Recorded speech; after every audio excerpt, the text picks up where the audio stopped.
22 years ago, in our medium-sized church in Bellflower, California, a few people began to pray for growth in our children's ministry program. After praying about it for some time individually, a few of us got together and began to talk about what we could do. A very energetic and courageous lady named Dolly Van Setten was one of those people. She had a heart for the Lord and a spirit for adventure. She mentioned the fact that her daughter and son-in-law lived on Eucalyptus Street in Bellflower, and they could sure use some people to help them out. Two others who were praying the same prayer were Daryl DeLue and Milt Gilman. They believed in what God could do, but never dreamed it would be on such a grand scale. At that time, police cars lined the street. The odor was pungent, and there were kids running through the middle of gang fights and domestic wars. The homes were run down and the yards were filled with garbage left for someone else to pick up. The first time Dolly, Milt, and Daryl went to visit on the street, Milt's heart and soul debated with his brain and common sense. Should he stay and talk to a few families, or should he head back to the safe side of town, only 3 streets away? God was at work in that team's heart already. They told a few kids that they'd be back to pick them up on Wednesday and asked the kids to tell their friends about it.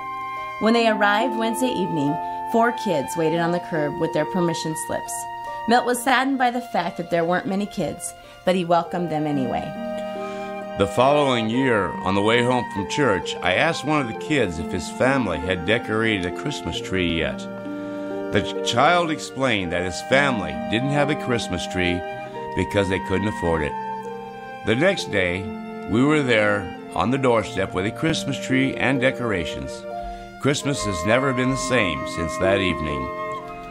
The bus ministry has become a vital aspect of our church, and Christmas on Eucalyptus Street has become even more exciting each year. The entire church prepares for the Wednesday before Christmas. People pack food baskets and gift boxes for families.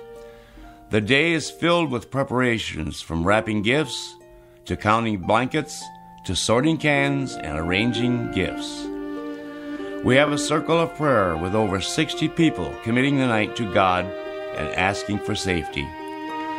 Then 2 buses, a tractor, a trailer, a U-Haul, several trucks head over to Eucalyptus and Cornuda Street to overwhelm them with love from people at a nearby church who want to spread joy at Christmas and share the blessings God has given.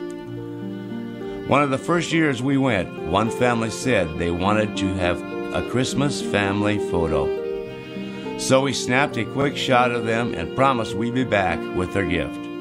When we returned, we learned that their father had been shot and killed on his way home from work that week. This family photo was indeed a gift to them because it created a lasting memory of their father. Another year, we had a family that lived in what we called the chicken coops. They were box houses the size of a 12 by 12 shed. Sometimes there would be 5 to 10 people living in one. This particular year, we had turkeys that were donated from UPS.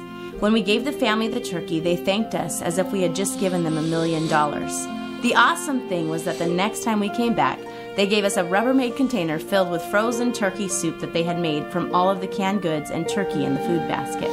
They said it was the least they could do for us because they were completely out of food, and we came when they needed it the most. On some occasions, we get invited in to bring the gifts. One year, as we came in, I noticed a bunch of photos from our fall carnival on their mantle. When I asked what that was all about, the mom said, "We don't have a camera, so we take a picture every year at the church carnival to show how our family grows." Just a simple gesture of photo booth at Halloween meant so much. Eucalyptus Christmas is so special not because of what we do, but because of what we receive in return. These people are great people who are just trying to do their best with what they have. One year, my dad made my mom make an entire Christmas meal for a family on Eucalyptus Street. When we arrived, the family was so grateful, they insisted that we take some of their homemade tamales home with us to eat. We had no problem doing that. They were almost as good as the turkey my mom had made. I will never forget the one year when we had a boy named Angel who rode the bus. He was a little brother to one of the first kids we ever picked up. He loved coming to kick it and was a great kid. We soon found out that Angel had leukemia. He had many trips to the hospital, but when he was home, he was always at Kick It. The last Wednesday, before Eucalyptus Christmas, Angel was sitting on the curb and needed to be carried across the street to ride the bus. At that point, he was no longer able to go to Kick It and was so saddened by that. A few days later, we got word Angel passed away. The family called the church to let us know. That night was Eucalyptus Christmas. We had no time to warn anyone that we were going to collect money for the family. But as we joined in a circle of prayer, just as we always do every year, we told the group about Angel. We simply said we would have a donation can out to help the family.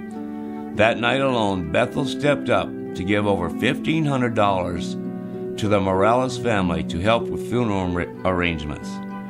When we brought the money to the family, they were overwhelmed by the love shown by Bethel people. About 10 years ago, while sitting in a Caring Connections meeting with the city of Bellflower, a woman announced that she was from Angel Step 2, which is a women's shelter in Bellflower. They were in need of some Christmas joy, and she asked if anybody could help out. Before my mind could even process this, my hand was in the air saying, "My church can help." What an amazing connection that turned out to be. Each year, we bring 30 robes to the residents there and gifts and blankets for all the kids. It's so much fun to go in with Santa and Mrs. Claus to deliver gifts to each one by name. They feel so honored to be remembered, but it's also a good reminder to us of how we have been given so much and that we are called by God to give to those in need. This year, we delivered to over 50 families. We brought food baskets to each family, gifts for the kids, stuffed animals, socks, and just a little bit of Christmas joy to the families we have grown to love so much. Bethel is a caring church who gives so freely to this ministry. Thank you for 22 years of Eucalyptus Christmas. Each one holds a special memory for me. You are all part of the ministry, which continues to grow each year. It is my prayer that you will be blessed beyond measure this Christmas.